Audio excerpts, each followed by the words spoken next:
বালক, তোমার সময় শেষ হয়ে গেছে, চলো আমার সাথে। কি বলো তুমি? আরে বালক, তোমার যদি বিশ্বাস না হয় তাহলে ওদিকে দেখো। আর কত সময় বেঁচে আছে আমার কাছে? তোমার কাছে আর মাত্র 10 মিনিট বেঁচে আছে। 10 মিনিট? 10 মিনিটে তো আমার ম্যাচই শেষ হবে না।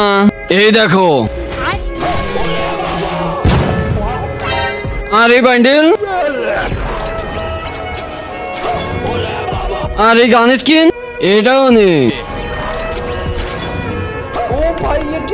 আর কত সময় বেঁচে আছে আমার কাছে? 2 মিনিট সময় আছে তোমার কাছে। 2 মিনিট? আমি 1 মিনিটে আসতেছি। কি হয়েছে জমরাজি? মনে হচ্ছে আপনি টেনশন আছেন। আরে তোমাকে মেরে দেওয়ার গাড়ি এখনো আসেনি, ওর তো আসার টাইম হয়ে গেছে। কি করছে কে জানে। জমরাজি, আপনি এবার এই দেখেন, আজকে দেখবো কারা শয়তানকে হারিয়ে আল্লাহকে ভালোবাসে। আর যারা আল্লাহকে ভালোবাসেন তারা ভিডিওতে লাইক দিয়ে চ্যানেলটা সাবস্ক্রাইব করে দেন। শয়তানকে ভালোবাসলে লাইক সাবস্ক্রাইব করতে হবে না। আর কত সময় বেঁচে আছে আমার কাছে? আর 2 মিনিট বেঁচে আছে তোমার কাছে। 2 মিনিট? আমি 1 মিনিটে আসতেছি। ভাই, আমাকে অ্যাক্সিডেন্ট করার জন্য একটা লাল R15 আসতেছে, তুই ওকে 2 মিনিটের জন্য দাঁড়ায় রাখ। ঠিক আছে ভাই, আমি ওকে 2 মিনিটের জন্য আটকে রাখতেছি। এই থামো থামো থামো, এই থামো থামো থামো, তুই এখান থেকে 2 মিনিট পরে যাবি। चीटिंग चीटिंग चीटिंग करता है।